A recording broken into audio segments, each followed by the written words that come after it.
नमो अरिहन्ताणं नमो सिद्धाणं नमो आयर्याणं नमो उज्जायाणं नमो लोये सव्वसाहूणं एषो पञ्चनमुक्कारो सब्बपावप्पणासनो मङ्गलाणं च सव्वेसिं पडमं हवै मङ्गलं मङ्गलं भगवान् वीरो मङ्गलं गौतमप्रभु मङ्गलं स्थूलभद्राद्या जैनधर्मोऽस्तु मङ्गलम् अज्ञानतिमिरान्धानां ज्ञानाञ्जनशलाकया नेत्र उन्मीलितं येन तस्मै श्रीगुरवे नमः। हे प्रभु आनंद दाता ज्ञान हमको दीजिए, शीघ्र सारे दुर्गुणों को दूर हमसे कीजिए। दीजिए हमको शरण में, हम सदाचारी बने, ब्रह्मचारी धर्म रक्षक वीर व्रतधारी बने। प्रेम से हम गुरुजनों की नित्य ही सेवा करे, सत्य बोले झूठ त्यागे, मेल आपस में रखे। निंदा किसी की हम किसी से भूल कर भी ना करे, धैर्य बुद्धि मन लगा कर वीर गुण गाया करे, वीर गुण गाया करे। प्रणाम आशा बहन। प्रणाम। स्वाध्याय शुरू करशु? या स्वाध्याय शुरू करें जी। नमो अरिहंताणं नमो सिद्धाणं नमो आयर्याणं नमो उवत्सायाणं नमो लोए सव्वसाहूणं एसो पंच नमुक्कारो सव्वपावप्पणासनो मंगलाणं च सव्वेसिं पठमं हवइ मंगलम। युगादि सब सीख रहे हैं अभी नवकार मंत्र के अर्थ। नवकार मंत्र जो शाश्वत है, किसी का भी बनाया हुआ नहीं है, शाश्वत जो गुण है और गुण के जो गुणी है, मालिक है, जिसमें ऐसे गुण है, उनको यहाँ पे नमस्कार किया गया है। यहाँ पे किसी के नाम को लेकर के नमस्कार नहीं किया गया है। तो हम इसमें पांचवें पद में नमो लोए सव्वसाहूणम पद में हम कल लास्ट क्लास में हमारा बात चल रहा था और उसमें साधु भगवंत के 27 गुण के बारे में बात चल रहा था। सबसे पहला गुण हमने लिया था प्राणातिपात विरमणम व्रत, जिसकी मैंने परिभाषा बताई थी कि साधु के लिए कैसे होता है पालन और हम लोगों के लिए कैसे पालन होता है।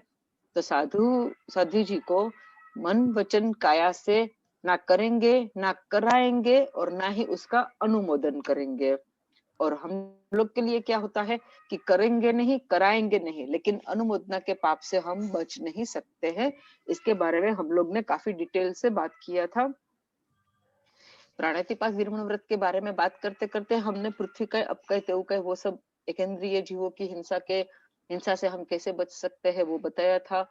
और ये बेइंद्रिय से लेके चौरेंद्रिय तक का भी एक जस्ट बात किया था। पंचेंद्रिय जीवों की हत्या करने का तो हम सोच ही नहीं सकते हैं कभी, क्योंकि इतनी हमारे जिस जैन परिवार में हमने जन्म लिया है वहां पे हमको इतना तो संस्कार मिलता ही है, हमारे पेरेंट्स से, हमारे ग्रैंड पेरेंट्स से इतना तो संस्कार मिलता ही है कि हम जानबूझ के जीवों को मारते नहीं हैं। गलती से हो जाता है तो उसके लिए भी हम जो इरिया वहिया सूत्र बोल के प्रायश्चित करते हैं, अगर हृदय पूर्वक करते हैं तो वो पाप भी हमारा हमको लगता नहीं है। तो हिंसा से बचना है, साधु भगवंतों को तो कम्प्लीटली बचना है और हम लोगों को भी जितना हो सके उतना, लेकिन हिंसा से बचने के लिए पहले जानना पड़ता है कि कौन से प्रकार के जीव हैं सृष्टि में और कौन से जीवों की किस प्रकार से हिंसा होती है। यहाँ पे हमने भी सबसे पहले पृथ्वी काय की बात की थी, उसमें नमक वगैरह का बात किया था, नमक का, मिट्टी का, वो सब से हम उन सब जीवों को हम कैसे बचा सकते हैं उसकी बात की थी। उसके आगे मैंने बताया था कि इसमें अभी बहुत कुछ है जो मैं नेक्स्ट क्लास में बताऊंगी। क्या है पृथ्वी काय, कौन से जीवों को बोलते हैं, जिसका शरीर ही पृथ्वी है उसको बोलते हैं पृथ्वी काय। जो पृथ्वी से निकलता है, जो पृथ्वी से मिलता है उसको बोलते हैं पृथ्वी काय। तो सब प्रकार के मेटल जैसे चांदी, सोना, इवन डायमंड्स, वो सब जो है वो पृथ्वी से निकलता है, उनकी खदान रहती है। फिर मार्बल है, हर प्रकार के पत्थर है, हर कलर की मिट्टी है, हर प्रकार की मेटल है, ये सब पृथ्वी काय के अंश स्वरूप है, पृथ्वी का ही है ये सब। तो जैसे हीरो की खदान होती है, अब वहां पे हम लोग पिक्चर में, मूवी में देखते हैं कि हीरो की खदान में काम करने वालों को कितनी मतलब तकलीफें सहन करनी पड़ती है और मौत भी हो जाती है। और हीरे पाने की एक लालच की वजह से, एक ग्रीडीपन की वजह से भी एक दूसरे का खून कर देते हैं। फिर मतलब हमारे पास जो हीरे पहुंचते हैं, हम जहां से शॉप से, शोरूम से, हम किसी शोरूम से अगर हीरे खरीदते हैं, उस वक्त हमको इसके पीछे जितनी हिंसा होती है वो कुछ भी नजर में नहीं आता है। खाली हमको हीरे का जो तेज है, जो शाइन है, वही हमको नजर आता है, उसी का ही हमको क्रेज लगता है, वही चीज हमको अच्छी लगती है और वो हम खरीद लेते हैं। तो एक बार खरीदने से पहले हीरा हमारे तक पहुंचता है, वो हीरा भी जो क्या है, पृथ्वी का एक डेड बॉडी है। डायमंड का, डायमंड नाम जिसको मिला है, जिस पृथ्वी का को, जिस एक जैसे एक पृथ्वी का को नाम मिला है नमक, दूसरे पृथ्वी का को नाम मिला है मिट्टी, तीसरे पृथ्वी का को नाम मिला है पत्थर, चौथे प्रकार के पृथ्वी का को नाम मिला है रत्न। तो ये सब जो है जो डायमंड जो है, वो जो डेड बॉडी है पृथ्वी का। हम जो गोल्ड पहनते हैं वो भी डेड बॉडी है पृथ्वी का। हम जो सिल्वर पहनते हैं तो वो भी पृथ्वी का डेड बॉडी है। इतना अगर हम सोचने लगेंगे और समझने लगेंगे और एक्सेप्ट भी करेंगे, तो हमारा सिल्वर के प्रति, गोल्ड के प्रति, डायमंड के प्रति हमारा जो एक लगाव रहता है, एक आकर्षण रहता है, एक खिंचाव रहता है, वो थोड़ा तो कम होगा ही। और अगर ये सब बात हम जानेंगे तो उसके बाद हम लेने के लिए इतने उत्सुक नहीं रहेंगे। कहने का मतलब है स्पेशली लेडीज लोगों को, इवन मुझे खुद को भी गहनों का, डायमंड्स का शौक रहेगा ही। लेकिन एक बार पता चला ना जब कि ये जो हम पहनना हुआ है ये सब, तो ये सब तो डेड बॉडीज है पृथ्वी का एक है। इससे हम अपनी शोभा बढ़ा रहे हैं या अपनी इच्छाएं पूरी कर रहे हैं, अपना शौक पूरा कर रहे हैं, तो कभी ना कभी खटकता तो है।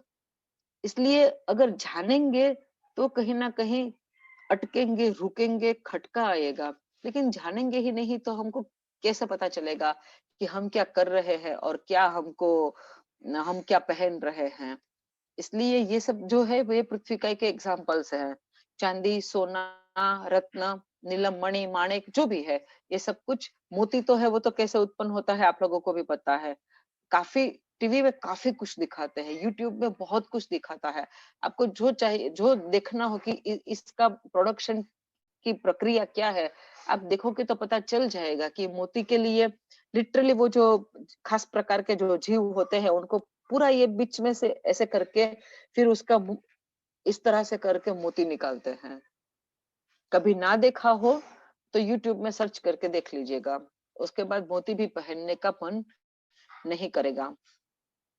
मैंने खुद मेरी आंखों से देखा था, हम जब जगन्नाथपुरी गए थे, कलकत्ता से पास में है पुरी, वहां पे सी बीच है, फिर चिल्का लेक गए थे घूमने के लिए। फिर चिल्का लेक जाने से फिर वहां पे सी मिलता है जो इसके दोनों के बीच में एक आइलैंड जैसा था।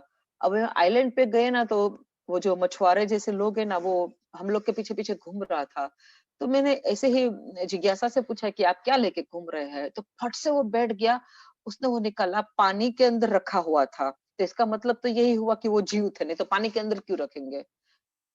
फिश जैसे पानी के अंदर ही जीवित रहती है, पानी से बाहर निकालो तो वो मर जाती है, तो इस तरह से वो भी जीव ही होंगे, तभी उसने पानी के अंदर रखा होगा। और वो फट से उसको कर रहेगा, वो मोती मेरे हाथ में लगा, मेरा एकदम से चीख निकलने लगा कि भैया ये आप क्या कर रहे हैं, ये जिंदा है क्या। तो कि उसी में से ही तो मोती मिलता है। और हम एकदम से, मतलब सैंड था ना, तो हम भाग भी नहीं पाए, दौड़ भी नहीं पाए, और हम कितना बोल रहे थे, लेकिन वो बंद ही नहीं हो रहा था। उसको लगा कि मैं जितना दिखाऊंगा ज्यादा, उतना ये लोग को अच्छा लगेगा और मोती खरीद लेंगे। लेकिन ये बहुत ही घिनौना लग रहा था। तो इस तरह से जब हम किसी चीज का प्रोडक्ट कैसे होता है, प्रक्रिया, प्रोडक्शन की जो प्रक्रिया है वो क्या है, वो देखेंगे ना, तो इन सब चीजों के ऊपर में से अपना एक उल्टा एक एक प्रकार की जुगुप्सा हो जाएगी, एक प्रकार की घृणा हो जाएगी। इस तरह का बना हुआ हम लोग पहनते हैं शौक के लिए, यहाँ पे लटकाते हैं, यहाँ पे लटकाते हैं, गले में पहनते हैं। ये सब क्या है? कितने जीवों की हिंसा के बाद ये हमारे पास आता है। तो उसमें तो पंचेंद्रिय जीवों की भी हत्या हो ही जाती है। तो पृथ्वी का के जितने भी स्वरूप है, भेद है, उनको यूज करने के टाइम में अपने को जरूर सोचना चाहिए कि यहाँ पे हम कितनी हिंसा को करने के बाद ये सब चीजों को अपने उपयोग में लेते हैं। कुछ चीजें हैं जो जिसके बिना नहीं चलता है, जैसे नमक, उसके बिना नहीं चलता है। तो कच्चा या तो पक्का ही नमक लो, या तो कच्चा नमक लेके सेक लो फिर उसके बाद। लेकिन काफी चीजें ऐसी है जिसके बिना आराम से हमारा जीवन चलता है। क्या हमारा चांदी सोना के बिना हमारा जीवन नहीं चलता है? क्या हम स्टोन डायमंड्स नहीं पहनेंगे तो हमारा जीवन नहीं चलता है? ये क्वेश्चन खुद मेरे लिए भी है, क्योंकि मैंने खुद पहना हुआ है। लेकिन जानने के बाद जब पता चला, जब जीव विचार में ये सब बातें सीखने को मिली, तब पता चला कि ये हमने क्या कर दिया। तो अब जो जो भी है ठीक है, जितना हो चुका है उसको यूज करो, लेकिन अब नया नहीं खरीदना है। तो ये एक बात मन में खटकती तो है। तो अपने जानेंगे तो खटकेगा, नहीं तो नहीं खटकेगा। तो पृथ्वी के बारे में जब आप लोग जीव विचार का स्टडी करोगे महाराज साहब के पास, तो और भी बहुत डिटेल से वहां वहां से आपको जानने को मिलेगा। यहाँ पे मैं बहुत डिटेल से इसलिए नहीं ले रही हूँ क्योंकि नहीं तो पूरा का पूरा विषय अंतर हो जाएगा। ये एक छोटी छोटी टिप्स देखे कि साधु भगवंत को इसीलिए, साधु साधु जी भगवंत को इसीलिए ना चांदी यूज करना है, ना सोना यूज करना है, ना हीरा यूज करना है। वो पहनते हैं कुछ भी ज्वेलरी पहनते हैं, गुरु भगवंत सब कुछ भी नहीं पहनते हैं। क्यों नहीं पहनते हैं? इसीलिए वो लोग को पृथ्वी के जीवों की हिंसा का, ना करण का, ना करावण का, ना अनुमोदन का कोई पाप नहीं लगता है, क्योंकि वो लोग यूज ही नहीं करते हैं। पृथ्वी के बाद आते हैं अपकाई में। अपकाई माने पानी। अब पानी में जीव है जो एक पानी के ड्रॉप में 36,560 दो इंद्रिय वाले जीव है, चलते फिरते त्रस्त जीव बोलते हैं जिसको। लेकिन पानी खुद जीव है, ये अभी तक एक्सेप्ट नहीं किया है साइंस ने। पानी खुद जीव है वो साइंस ने एक्सेप्ट नहीं किया है। पानी में जीव है वो साइंस ने एक्सेप्ट किया है। मतलब कि पानी में मछलियां है तो पानी में जीव है, वो एक्सेप्ट किया है। पानी से ही मछलियां जिंदा रहती हैं। क्रोकोडाइल ठीक है, ये अंदर में भी जिंदा रहता है, बाहर में भी, लेकिन फिश ऐसे हैं जो पानी में ही जिंदा रहती हैं। तो वो एक्सेप्ट किया है। पानी में बेइंद्रिय जीव है, वो भी साइंस ने एक्सेप्ट किया है। लेकिन पानी खुद लाइव थिंग है, लिविंग थिंग है, वो साइंस ने एक्सेप्ट नहीं किया है। ये केवली भगवंतों ने हमको बताया है, हमारे अरिहंत परमात्मा ने बताया है। तो जैसे नमक में भी एक नमक का कण हम जब लेते हैं पार्टिकल, तो उसमें असंख्य बॉडी के समेत आत्मा है। इसी तरह से पानी में भी एक बूंद पानी में असंख्याता, जिसका शरीर ही पानी है, ऐसे अनंत, ऐसे असंख्याता आत्माएं एक पानी के बूंद में है। ये एक अलग बात हुई। और वही पानी में दूसरे दूसरे प्रकार के जीव जिसका बॉडी पानी नहीं है, ऐसे वाले जीव, जैसे आप फिश बोलते हैं, इसी तरह से इसमें पानी के एक बूंद में 36,560 जीव होते हैं। तो हमको क्या करना है? कच्चे पानी को हमको पीना नहीं है। पानी उबाला हुआ पानी, गुरु भगवान को क्या करना होता है? गुरु भगवान कच्चे पानी को किसी भी प्रकार की कोई भी काम में यूज करते ही नहीं है। कपड़े धोने के लिए उबाला हुआ पानी काप जो निकालते हैं, और वो भी कितने दिन में? 15 दिन में एक बार या महीने में एक बार। जिसका अपना अपना जो जितनी कैपेसिटी है मैले कपड़े पहन के सहन करने की, उतना वो लोग का सिस्टम, नियम, समाचारी रहता है। तो गुरु भगवान को हाथ धोने के लिए भी पानी, पक्का पानी, उबाला हुआ पानी। फिर अगर वो लोग को टॉयलेट बाथरूम जो जाते हैं, जिसको हम ठल्ला और मात्रा बोलते हैं, उसमें भी साफ सफाई के लिए पक्का पानी। कितने कम पानी में उन लोगों का जीवन, क्यों कम पानी में जीवन चलाते हैं? इसलिए कि जितना पानी यूज करेंगे उतना पानी पहले उबालना तो पड़ेगा ना। तो उबालने के टाइम में भी वो पानी में रहे हुए जीव तो मरेंगे ही।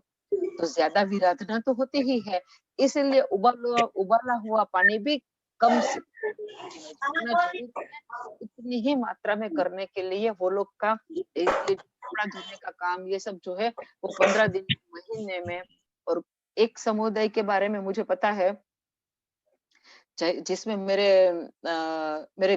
हम जिस गांव से हैं उस गांव की एक बेटी ने दीक्षा ली हुई है। उन लोग के तो लाइफ टाइम में कपड़ा धोना ही नहीं है, लाइफ टाइम में कपड़ा धोना नहीं है, लाइफ टाइम में शरीर के ऊपर से इस तरह से हाथ करके मैल भी नहीं निकालने हैं। तो उन लोग के ये हाथ के ऊपर में ना 1/4 इंच का, आधा इंच का जैसे मैल का लेयर हो जाता है, लिटरली ऐसे उखड़ता है। जैसे कभी-कभी माथे में नहीं हो जाता है किसी को, तो वो उखड़ता है। इस तरह से वो समुदाय जो है, वो लोग ना कपड़ा धोते हैं। बहुत कम साधु-साधी जी भगवंत है उसमें। लेकिन जब हमारे घर में बात हो रही थी तो पता चला कि वो लड़की ने जो दीक्षा ली है, वो लिटरली उसके हाथ के ऊपर में से, यहाँ से, सब जगह से निकलता रहता है। वो लोग मैल को भी ऐसे करके भी सफा नहीं करते हैं। उतना कड़क चरित्र पाल रहे हैं, ताकि उन लोगों को कम से कम उबाला हुआ पानी यूज करना पड़े। तो गुरु भगवंतों को क्या होता है कि कंप्लीटली कच्चा पानी छूना ही नहीं है। इसलिए जब भी कभी भी बारिश की मौसम होती है, तो एक समझे कि कहीं गुरु भगवंत अगर गोचरी ओरने के लिए निकल गए हैं और अचानक से जोर से बारिश आ गई, तो वो लोग क्या करेंगे? क्या छाता लेके चले जाएंगे? नहीं, जहाँ है वहीं पे रुक जाएंगे। शेड जैसा होगा या किसी के घर पे भी अगर अटक गए हैं, वहीं पे रुक जाएंगे। बारिश रुकने के बाद ही वहां से निकलेंगे। रास्ते पे भी कहीं पे भी कच्चा पानी पड़ा हुआ हो, तो गुरु भगवान देखेंगे, कोशिश करेंगे कि अगर अगल बगल में से कहीं सूखा जगह होगा तो उसका ऊपर में पैर रख के एक थोड़ा जंप भी लगाना पड़े तो लगा लेंगे या फिर बड़ा स्टेप ले लेंगे। लेकिन वो लोग कच्चा पानी को छूने का कोशिश नहीं करेंगे, कच्चा पानी में जाना पड़े ऐसा नहीं करेंगे। तो गुरु भगवंतों का ये लाइफस्टाइल है, कंप्लीटली उबाला हुआ पानी यूज करने का। और हम लोग का क्या है, हम पीने में उबाला हुआ पानी यूज कर सकते हैं। पीने का पानी हम उबाल लेते हैं, ठंडा करके वापस करते हैं। लेकिन हम लोग डेली नहाते हैं, डेली हम लोग का कपड़ा वॉश होता है।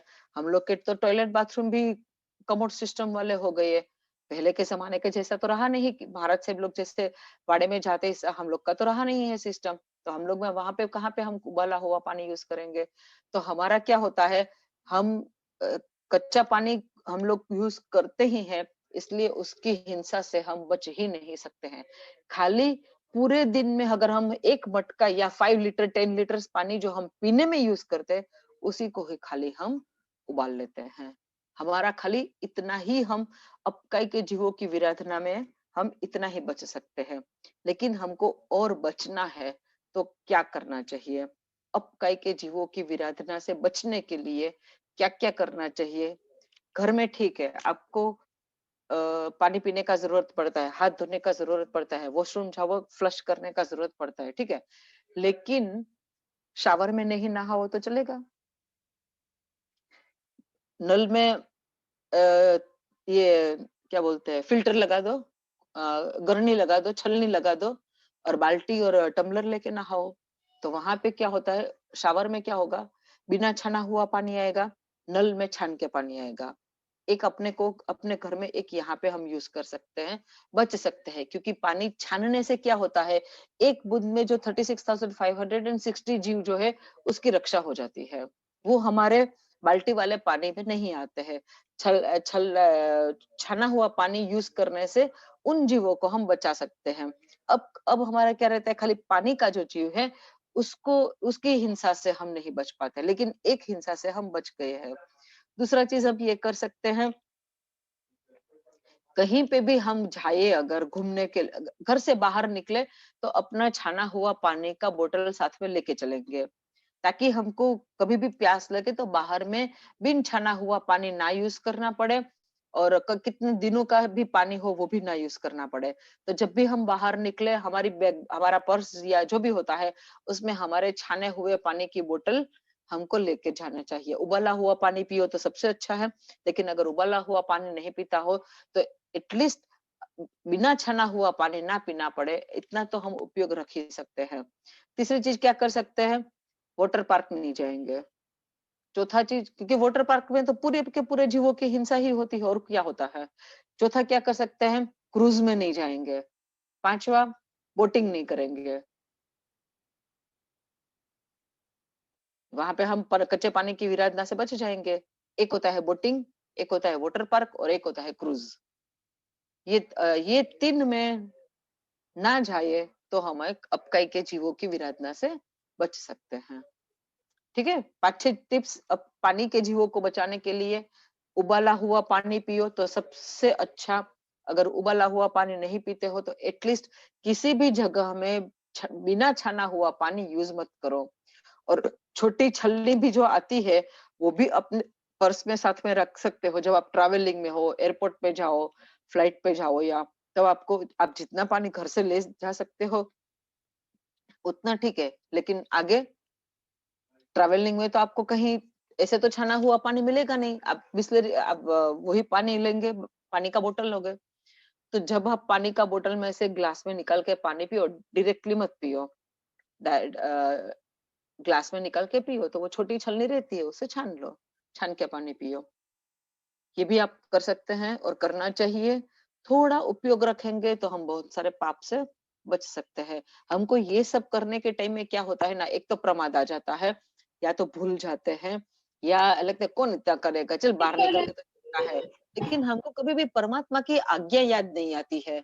जब हम बाहर निकलते हैं तो जैसे आप बाहर निकलो तो आपको तुरंत याद आ जाता है कि मम्मी पापा ने बोला है इतने बजे तक मैं घर वापस आ जाना। याद आता है ना। मम्मी पापा ने एक, हर किसी को, लड़का हो या लड़की, सबके लिए एक नियम बना के रखा हुआ रहता है कि इतने बजे तक में वापिस आ जाना।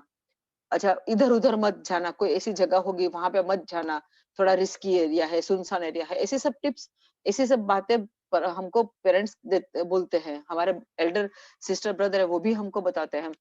तो यहाँ पे हमको परमात्मा की आज्ञा कभी भी याद नहीं आती है कि परमात्मा ने हमको क्या क्या बताया है। हम जब भी कुछ करें तो हमको परमात्मा की आज्ञा याद आनी चाहिए कि हमको परमात्मा ने बताया है कि हमको हिंसा नहीं करनी है, हमको पानी के जीवों को भी बचाना है। तो हम इस तरह से एक थोड़ा सा प्रयत्न कर लेते हैं, थोड़ी सी मेहनत कर ले, थोड़ा सा याद रख ले। छाना हुआ पानी का बोतल पर्स में साथ में रख ले, या तो उबला हुआ पानी ले जाओ, या छलनी साथ में ले जाओ, कुछ तो करो। कहीं ना कहीं तो पाप से बचना पड़ेगा ना, कहीं ना कहीं एक्शन में तो लाना ही पड़ेगा। खाली जान के नॉलेज लेके हम नहीं बच सकते हैं। नॉलेज लेने के बाद हमको अपनी लाइफ में उसको अप्लाई भी करना चाहिए। यहाँ पे हुआ ये पृथ्वीकाई के बाद अपकाई का बाद हुआ, उसके बाद तेऊकाई का बाद। तेऊकाई माने अग्निकाई के, अग्नि के जीव।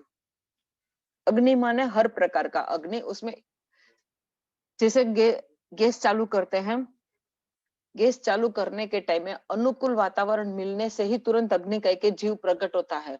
हम ये समझते हैं कि हमने गैस का नॉब ऑन किया और लाइटर जलाया इसलिए अग्नि स्टार्ट हुआ। नहीं, ये हमारा जो दिखावे की प्रक्रिया है, दिखती है प्रक्रिया, वो है। एक्चुअली वो जो आपने बर्नर ऑन किया, गैस का बटन ऑन किया, और वो जो बर्नर से ऑक्सीजन वायु निकला और जो हवा का ऑक्सीजन है, और उसमें वो एक चिंगारी जो निकली, उससे वहां पे इतने सारे अग्निकाय के जीव एक साथ उत्पन्न हो गए। और उसका फिर उत्पत्ति मरण, उत्पत्ति मरण, उत्पत्ति मरण चालू रहता है। अब वो चाहे गैस हो या स्टोव हो या सिगड़ी हो, जो भी हो, वहां पे इस तरह से इवन दिया भी जलाते हैं। तो माचिस को आप इस तरह से करके और दिया जलाओ, दिया का जो बाती है वो घी वाला या ऑयल वाला जो भी है, जैसे भी करके है। और जैसे ही, सॉरी, जैसे ही माचिस जलाया और वो अग्निकाय के जीवों की उत्पत्ति वहां पे निमित्त मिलते ही, ऐसा वातावरण पैदा होते ही वहां पे अग्निकाय के जीव उत्पन्न हो जाते हैं। कैसे बचाएंगे इन अग्निकाय के जीवों को? बचाने के लिए क्या करना चाहिए? इलेक्ट्रिसिटी भी अग्निकाय के जीव हैं, तो हम कम से कम इलेक्ट्रिसिटी यूज करेंगे। और कम से कम माने रिक्वायरमेंट हो उतना तो करना ही पड़ता है, लेकिन नहीं रिक्वायरमेंट हो तो हमको उसको, उसके स्विचेस जो है वो ऑफ कर देनी चाहिए। मैक्सिमम क्या होता है, हम देखते हैं मोबाइल्स चार्ज करने के लिए रखा, मोबाइल लेके निकलना है या फिर चार्ज हो गया तो हम खाली मोबाइल का वो कनेक्शन निकाल देते हैं लेकिन स्विच ऑफ नहीं करते हैं। तो स्विच ऑफ नहीं करेंगे तो वहां पे तो अग्निकय के जीवों की उत्पत्ति चालू ही रहेगी। कुछ लोगों को लाइट्स, फैन वो सब ऑफ करने की आदत नहीं रहती है, तो वो सब हमको करना चाहिए। अग्निकय के जीवों की रक्षा करनी चाहिए। और अगर आपका बहुत हाई हाई राइज बिल्डिंग में आप नहीं रहते हो, तो और आप लोग तो यंग हो सके तो लिफ्ट का यूज मत करो, स्टेज का यूज करो, अप डाउन करो अपने से। तो आपको उतना लिफ्ट को चलाने में जो इलेक्ट्रिसिटी लगती है, उसको उसको आप यूज नहीं करोगे, तो आपको वो अग्निकय के जीवों की हिंसा का पाप नहीं लगेगा। जहां जहां भी हल्की सी गर्मी, हल्का सा ये ठंडा, हल्का सा ठंडा लगा, हीटर चालू कर दिया रूम में, हल्का सा गर्मी लगा, फट से एसी चालू कर दिया या फिर फैन ऑन कर दिया, तो थोड़ा थोड़ा 2 मिनट के लिए, 5 मिनट के लिए थोड़ा उसको सहन करो। तो क्या होगा कि एक तो कर्म खपेगा थोड़ा सा सहन करने से, खुद के शरीर के प्रति थोड़ी सी उपेक्षा हम रखेंगे, थोड़ा सा शरीर के सुख को इग्नोर करेंगे, दुख को इग्नोर करेंगे, तो हमको आगे जाके ज्यादा दुख नहीं भुगतने पड़ेंगे। और वो सब जीवों को भी एक तिलामणा नहीं होगी, पीड़ा नहीं होगी, उनकी डेथ भी नहीं होगी। तो इस तरह से तेऊकाई के जीवों की भी हमको रक्षा करनी चाहिए। और गर्म पानी करने के टाइम में भी दोनों चीज होती है। आप हीटर में पानी गर्म करते हो तो अग्निकाय के जीव और अपकाय के जीव दोनों की ही बहुत जबरदस्त विराधना होती है। तो ठीक है, अगर गीजर ही यूज करते हो तो जितना जरूर हो उतना ही यूज करो। ऐसा नहीं कि अभी जैसे ही याद आया गीजर ऑन करना है, गीजर ऑन कर दिया, फिर आधा घंटा तक चलते ही रहा। अब उसमें इतना पानी बॉइल्ड हो गया कि 10-12 जन आराम से नहा लेंगे और घर में होते हैं खाली 2-3 जन। तो इस तरह से वेस्ट नहीं करना चाहिए। जितनी देर में हो जाता है एक जन या 2 जन जो भी हो उसको नहाने के लिए, बस उतनी देर करो। उसके उससे आगे गीजर ज्यादा देर तक चालू रखने का जरूरत नहीं है। यहाँ पे भी हम अपनी आत्मा को जीव हिंसा से बचा सकते हैं। तो तेऊकाई के जीवों की, और इसीलिए उपाश्रय में पंखा नहीं होता है, एसी नहीं होता है, कूलर नहीं होता है, लाइट होती है, क्योंकि शाम के टाइम में अंधेरा होने के बाद में सबका विजन एकदम क्लियर नहीं होता है। तो एक लाइट चालू रहेगी तो उसमें सब महाराज साहब का, कोई बीमार भी होते हैं, कोई उम्र वाले भी होते हैं, किसी को पैर का प्रॉब्लम होता है, और चलने फिरने में और नई नई जगह में। आज महाराज साहब लोग को तो एक का एक तो उपास रहे नहीं, आज ये उपास रहे में, कल दूसरे उपास रहे में, चातुर्मास भी चेंज होता रहता है। तो नई जगह में जाने से अंधेरे में याद नहीं रहेगा कि कहाँ पे स्टेप्स है, कहाँ पे ऊंचा नीचा जमीन है। ऐसे तो लाइट का ऐसे पहले के टाइम में तो लाइट का भी यूज नहीं होता था, उपाश्रय में फानस का यूज होता था। मैंने खुद फानस वाला, मेरा जो उपाश्रय था मेरे गांव में, उसमें फानस ही था, उसमें लाइट था ही नहीं, एक भी लाइट था ही नहीं, एक भी स्विच बोर्ड ही नहीं था, एक भी स्विच ही नहीं था। शाम को हम लोग प्रतिक्रमण करने बैठते थे तो पहले वो केरोसिन वाला जो अरे फानस आता था, वो वाला हम लोग जलाते थे। और उसमें भी उसका लाइट हम लोग के ऊपर में ना पड़े, इसलिए जो कचरा झाड़ू पोछा करते हैं तो कचरा उठाने के लिए जो सुपड़ी रहता है, वो पहले के टाइम में प्लास्टिक का नहीं आता था, वो पीतल का ही रहता था, तो वो उसके आड़े रख देते थे ताकि हम लोग के ऊपर में उज्जै ना आए। लेकिन अब वो सब समय चला गया, तो ठीक है, लाइट है, लेकिन एक लाइट इस तरह का एक लाइट चालू रहता है कि पूरे उपाश्रय में उजाला मिल जाए। और वो भी महाराज साहब लोग खुद नहीं यूज करते हैं, किसी को बोलते हैं। अगर कोई अपने से समझ के नहीं करते हैं तब जाके बोलना पड़ता है, लेकिन वो खुद यूज करते नहीं हैं। तो इस तरह से इलेक्ट्रिसिटी का भी हम लोगों को भी कम से कम यूज करना चाहिए। जितना रिक्वायरमेंट हो उतना यूज करो, जितना रिक्वायरमेंट नहीं है उसका यूज मत करो। एक रूम में बैठे हो तो वही रूम का चालू रखो, हॉल में बैठे हो तो हॉल का चालू रखो, किचन में बैठे हैं तो किचन का चालू रखो। लेकिन घर पे आए, पहले हॉल में आइए, हॉल का लाइट लाइट चालू, फैन चालू, एसी चालू। हॉल में से रूम में आइए, रूम का लाइट चालू, एसी चालू, फैन चालू, सब चालू। और फिर आराम से किसी और के साथ बरंडे में जाके फोन पे गप्पे मार रहे हैं, सब जगह में वेस्ट चल रहा है। तो ये सब तो पाप लगेगा ही। तो ये सब अपने को अलर्ट रहना चाहिए। उतना हर चीज में भगवान की आज्ञा को याद करो कि कैसे मुझे पाप से भगवान ने बचाने के लिए कितने कितने रास्ते बताए हैं। ये छोटे छोटे काम है, उसका आदत एक बार डाल देंगे एक बार खाली आदत डालने का जरूरत रहता है, उसके बाद वो चीज का जरूरत नहीं होता है। एक बार व्हाट्सएप में बहुत अच्छा एक स्टोरी आया था, ये जो मोटिवेशन के लिए, कि एक लड़का जो है वो इंटरव्यू के लिए जाता है, अच्छी डिग्री लेके इंटरव्यू के लिए वो जाता है। तो सुबह उसके घर में ऐसे माहौल रहता था कि सुबह जैसे ही वो उठता है और रूम से बाहर निकलते हैं, तुरंत उसकी मम्मी बोलती है, बेटा लाइट पंखा बंद कर देना। वो एकदम उसका माथा खराब हो जाता है। फिर जैसे ही वो नहाने के लिए जाता है तो उसका पापा बोलता है, बेटा जैसे ही नहाना कंप्लीट हो जाए, मतलब इंस्टेंट गीजर वाला, तो बेटा जैसे ही नहाना कंप्लीट हो जाए गीजर बंद कर देना।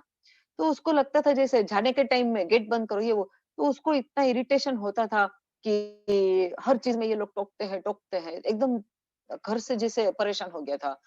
वो बड़ी कंपनी में इंटरव्यू के लिए गया। अब जैसे ही इंटरव्यू के लिए गया तो उसने देखा यहाँ पे तो कोई है ही नहीं, पूरा खाली पड़ा था जगह, और दुनिया भर की लाइट्स जली हुई थी। तो उसने देखा एक तो दिन का टाइम है, और और पूरा ग्लास वाला वॉल था, एक दो वॉल ग्लास वाला था। तो आराम से बाहर से उजाला डे लाइट आ रहा था। तो यहाँ पे तो लाइट का जरूरत ही नहीं है, तो क्यों इतनी सारी लाइट से जला, कोई बैठा भी नहीं है। उसने 1-2 मिनट इधर-उधर देखा, फिर उसने खुद से वो सब लाइट्स बंद कर दी। एक एंट्रेंस में जो लाइट थी वो उसको लगा कि ये लाइट शायद जरूरत है, तो वो रखा। फिर वो आगे बढ़ा, तो वो जो पाँव पोंछ, वो जो जैसे उसकी माँ उसको बोलती है कि तू जब भी आता है पाँव पोंछ इस तरह से कर देता है, ठीक से रखो पाँव पोंछ। तो उसने देखा कि पाँव पोंछ पूरा उल्टा, मतलब ऐसे टेढ़ा रखा हुआ था। तो उसने पैर से खिसकाने के पैर से करने का कोशिश किया, लेकिन वो रबर शीट वाला था तो जमीन के ऊपर में थोड़ा-सा स्टिक हो गया था। तो उसने वो ठीक किया।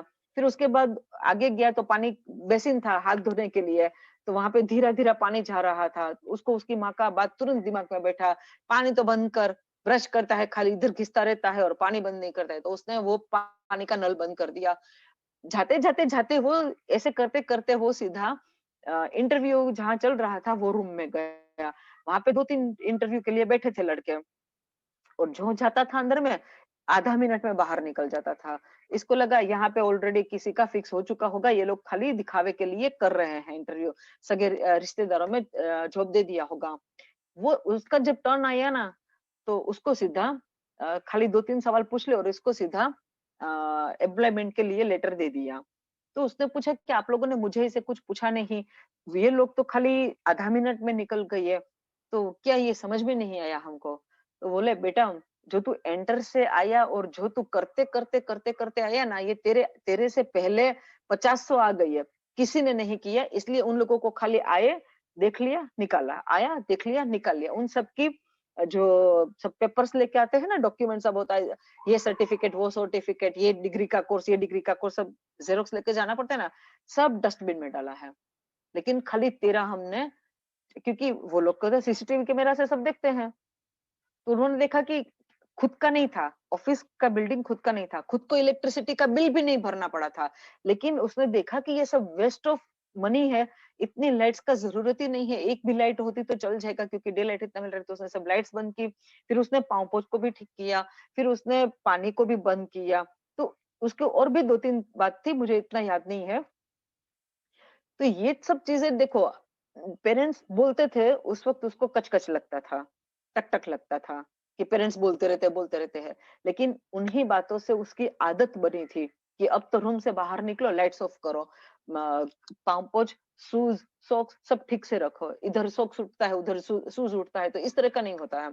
तो वो सब ठीक से करता गया, वही बात पे उसको जॉब मिल गया।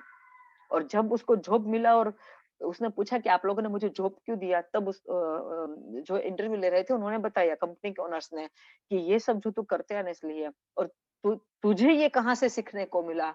तब जाके उसको रियलाइज हुआ कि मैंने ये सीखा नहीं है, मैं तो ये जबरदस्ती से करता था, मन से नहीं करता था। मेरे पेरेंट्स मुझे बोल करके मेरे माथे में ये डाल दिया है, तो इसलिए बेटा तेरे पेरेंट्स का उपकार मान कि आज तेरे को जॉब उन लोगों की कच-कच की वजह से जो तेरे में आदत हुई पड़ी है, उसी की वजह से तेरे को आज जॉब मिला है। क्योंकि जो हमारे यहाँ जॉब करेगा, वही तो कहाँ क्या वेस्ट हो रहा है वो देखेगा।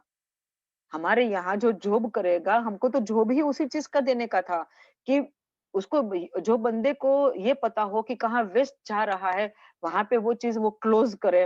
कहाँ पे हम सेव कर सकते हैं, वो चीज को वो हमको बताए, क्योंकि हमको नहीं पता है, हमको तो ऐसे एम्प्लॉय चाहिए था जो ये सब काम करे, इसीलिए मैंने तुमको सिलेक्ट किया है। तो हम लोगों को जिस तरह से उसने पेरेंट्स की बातों को कच-कच माना, लेकिन फिर भी उसने किया, तो उसकी वजह से उसको जॉब मिल गई। अब इसी बात को हम ये रिलीजन फॉर्म फॉर्म में लाते हैं। परमात्मा ने हमको बहुत सारी बातें बताई है।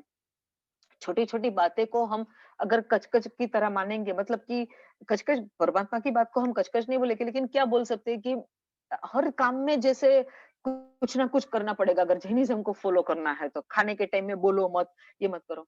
लेकिन उन्हीं सब बातें हम अगर फॉलो करेंगे, उन्हीं सब बातें अभी अगर हमको कष्ट लगता है उसमें फॉलो करने में, लेकिन उन्हीं सब बातों को अगर हम फॉलो करेंगे, तो हमको भी मोक्ष मिलेगा।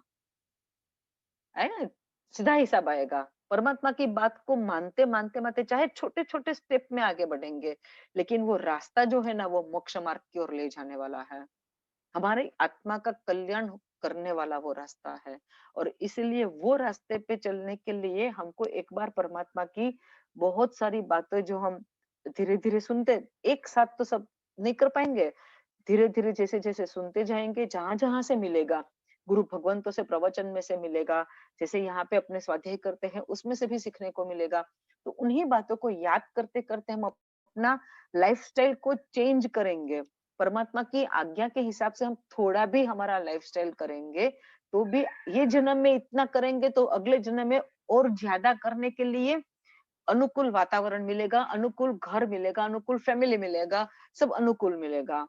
मतलब जहाँ पहले से ही जैनिज़्म के ऐसे ही संस्कार हो, जहाँ जिसके घर में कच्चा पानी पिया ही ना जाता हो, ऐसा फैमिली मिलेगा। वैसे अगर हम खुद उबाला हुआ पानी पिएँगे, तो हम क्यों अपने बच्चे को कच्चा पानी पिलाएँगे? बच्चे की सोच, बच्चे का हित मन में आएगा ना। तो इस तरह से परमात्मा की जो-जो बातें हैं, उसको हमको याद रखना है। जितना जानने को मिलता है, जितना समझने को मिलता है, उसको फिर अप्लाई करने का कोशिश करना है।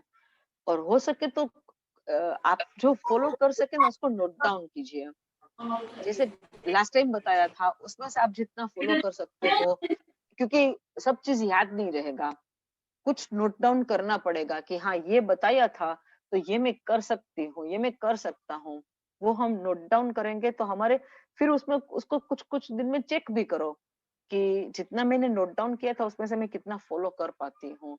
खुशी मिलेगा परमात्मा की, और जब आप परमात्मा परमात्मा का फिर दर्शन करोगे ना, तब जबरदस्त खुशी मिलेगा।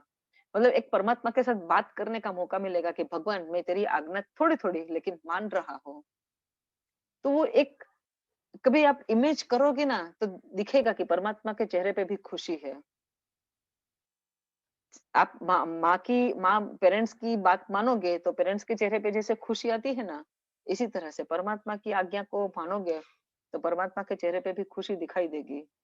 लेकिन एक बार अच्छे से आज्ञा मान के फिर परमात्मा के सामने अच्छे से देखिएगा, तो लिटरली ये पता चलता है कि आज परमात्मा जैसे खुश लग रहे हैं, और गुरु भगवंतों की खुशी का तो ठिकाना ही नहीं रहेगा, इतना खुश होंगे।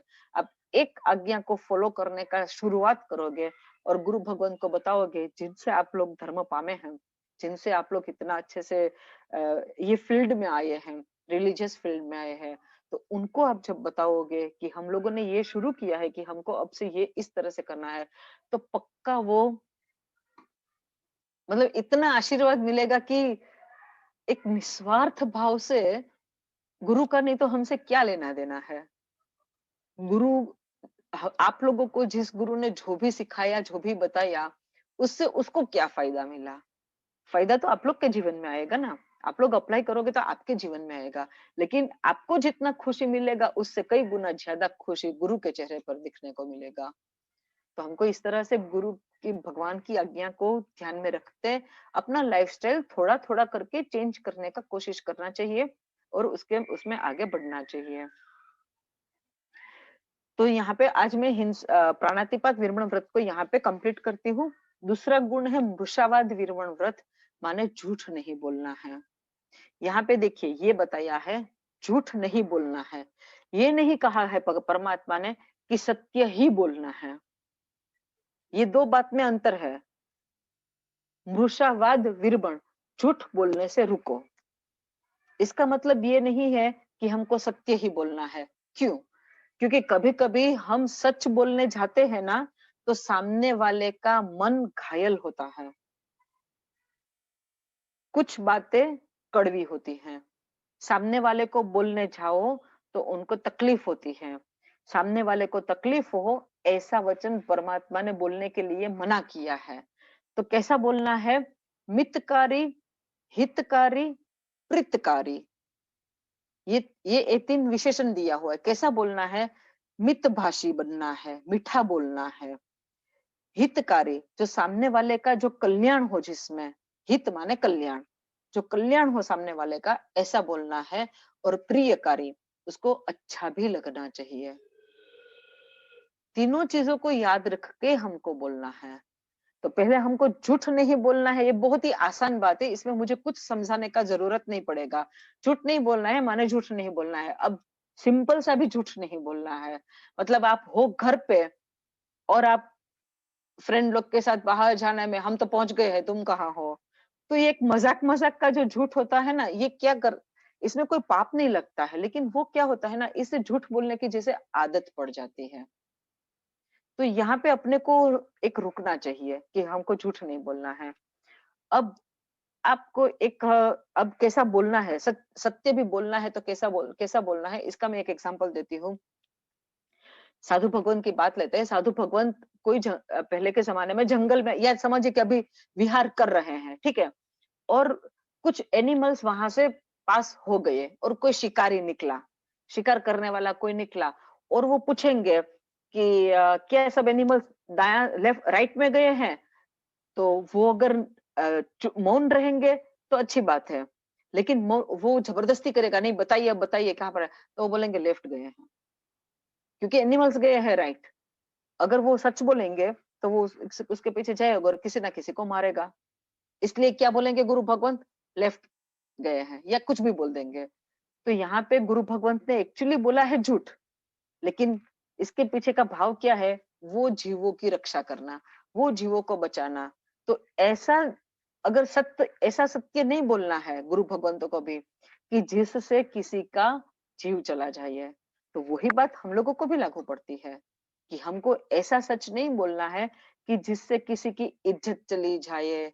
जैसे आपको पता है कि आपका कोई रिलेटिव है, वो थोड़ा अच्छा स्वभाव वाला नहीं है, थोड़ा ठीक नहीं है। मतलब कभी-कभी गाला-गाली बोल देता है या गुस्सा कर लेता है, और उसका घर में उसका बेटा-बेटी कुछ भी है, और मतलब अब का ज़माना तो ऐसा नहीं है कि अरेंज मैरेज वगैरह हो, लेकिन फिर भी किसी का हुआ और आपको पूछा जाए कि उसके कैसा है? तो यहाँ पे अपने को सत्य नहीं बोलना है कि वो लोग तो गाला-गाली करने वाले हैं, गुस्सा करने वाले हैं, नहीं बोलना है, सब अच्छे हैं। क्योंकि किसी का काम नहीं तो बिगड़ जाएगा ना, बाकी सब अच्छा लगा हो, और हम अगर ऐसा बोलेंगे तो उसका काम बिगड़ जाएगा। और किसी के साथ अफेयर चल रहा है, किसी के साथ किसी का चल रहा है, अफेयर चल रहा है, और वो बात जाके पेरेंट्स ने कुछ, उसके पेरेंट्स ने आपको कुछ पूछा कि देखो मेरी बेटी तुम्हारी फ्रेंड है, मेरा बेटा तुम्हारा फ्रेंड है, वो इधर-उधर का उसका कुछ चक्कर नहीं है ना। अब आप सोचोगे कि भगवान ने तो ना बोला है कि झूठ नहीं बोलना है। तो मुझे तो यहाँ ये बता देना चाहिए कि हाँ, हाँ, उसका तो इस लड़के के साथ चल रहा है। अब जैसे ही आप बोलो, नौबत उसकी तो बढ़ जाएगी एकदम, उसकी तो हालत खराब हो जाएगी, और वो फ्रेंड को भी आपके ऊपर में से विश्वास उठ जाएगा कि मैंने ट्रस्ट करके इसको बताया था कि इस लड़के के साथ मैं घूम रही हूँ, अभी देख रही हूँ, अगर अच्छे से उसके साथ मिल-जुल रहेगा तो आगे बढ़ेंगे। इस तरह का आपके ऊपर में विश्वास करके उसने आपको बताया होगा, और आपने झूठ नहीं बोलना है, वो चक्कर में आपने सच बोल दिया और उसका पूरा काम बिगड़ गया। तो आपके ऊपर में से उसका विश्वास भी उठ गया। तो सच क्या बोलना है, कैसा बोलना है और कब बोलना है, ये सब चीजें सोच के ही बोलना है। इसीलिए यहाँ पे ये बताया है कि झूठ नहीं बोलना है। अब झूठ नहीं बोलना है तो सत्य कैसा बोलना है, जिससे सामने वाले का अच्छा हो, जो सामने वाले को अच्छा लगे, उसका अच्छा हो, ऐसा ही सच बोलना है।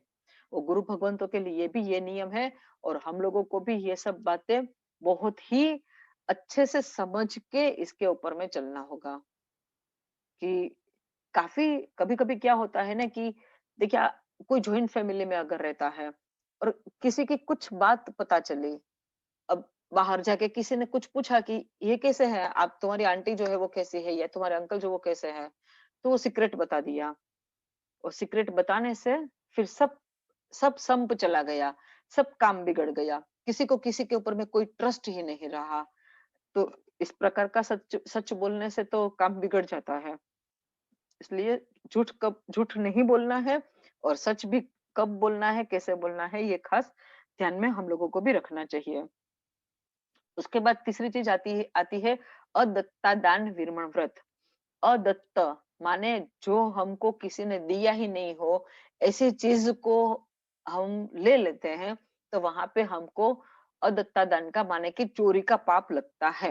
अब इसमें आप घर में ही एक-दूसरे का सामान यूज़ करो, ठीक है, क्योंकि आप सब एक-दूसरे के साथ रहते हो। फ्रेंड्स का ग्रुप भी अच्छा बना हुआ है और एक अंडरस्टैंडिंग भी अच्छी है और आप एक-दूसरे के पेन, पेंसिल्स कुछ भी यूज़ करो, ठीक है। लेकिन जिसको आप आपके पास की बेंच में बैठने वाले को आप जानते नहीं हो और वो कुछ कर रहे हैं और आपने उसका पेंसिल लेके अपना कुछ काम कर लिया या पेन लेके लिखना-विखना कर लिया और फिर आप भूल गए उसको वापस देना, तो यहाँ पे क्या हो जाएगा? आपके ऊपर में चोरी का आरोप हो जाएगा और अगर आपने वापस भी दिया, फिर भी आपने बिना पूछे उसका चीज़ लिया, तो उसके मन में तो यही आ जाएगा ना कि इसने मुझे बिना पूछे मेरा चीज़ ले लिया। तो उसके मन में तो एक बार के लिए यही आ जाएगा कि इसने उठा लिया। उठा लिया माने चोरी किया। तो किसी की दी हुई चीज़ ना हो, ऐसी चीज़ों को हमको यूज़ नहीं करना है। इसमें काफ़ी बार ये होता है कि रास्ते पे आप जाते हो और कुछ किसी का कुछ रुपया, बटुआ कुछ भी गिर गया, तो आपने आगे-पीछे किसी को देखा ही नहीं। थोड़ा-सा 1-2 मिनट आप खड़े भी रहे कि कोई किसी का हो तो ये ले जाए या लेकिन कोई नहीं आया, 2, 5, 10 मिनट तक कोई नहीं आया। समझिए 2000 का नोट है या 500 का नोट है, तो लोग क्या करते हैं उसको उठा के खुद के लिए यूज़ नहीं करते हैं, या या तो किसी को गरीब को दे देते हैं या फिर मंदिर में भंडार में जाके डाल देते हैं। ये चीज़ हम लोगों को नहीं करना है। रास्ते पे पड़ा हुआ कुछ भी हो, चाहे वो हीरा हो या सोना हो या पैसा हो, हमको उठाना नहीं चाहिए। हमको उठा के गरीब को भी नहीं देना चाहिए, हमको उठा के मंदिर में भंडार में भी नहीं डालना चाहिए। कुछ नहीं करना चाहिए, बस just ignore and go away. यहाँ क्योंकि ये आपकी चीज़ ही नहीं है, आपको किसी ने दी नहीं है, तो आप क्यों लेंगे? यहाँ पे ये चीज़ एक ध्यान रखिएगा। बहुत सारे लोगों का मुझे ये सवाल आता है कि मैंने 5-10 मिनट तक वेट किया कि ये 500 का नोट पड़ा है तो कोई आके ले जाए, ले जाए, ले जाए, लेकिन वो कोई आया नहीं। तो मैंने वो लेके मंदिर में भंडार में डाल दिया, जीवदया में। वो गलत है। अपने को इस तरह से नहीं करना चाहिए। ये अदत्ता दान में ये बात समझ में आया? क्लियर हुआ? ओके। आज का यहाँ तक रखते हैं। ठीक है? जिनाज्ञा विरुद्ध कुछ भी कहा गया हो तो त्रिविध त्रिविधे मिच्छामि दुक्कडम। प्रणाम। प्रणाम आशा बेन। प्रणाम। प्रणाम कोઈને કઈ ક્વેશ્ચન હોય તો आशा પૂછી શકો છો. प्रणाम आशा बहन। प्रणाम. किसी को कुछ क्वेश्चन हो तो आप पूछ सकते हो.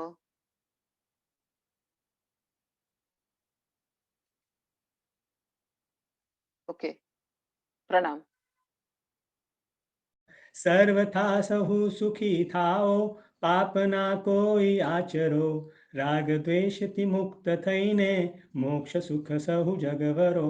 सर्व मंगल मांगल्यम सर्व कल्याण कारणम, प्रधानम सर्वधर्माणाम जैनम जयति शासनम.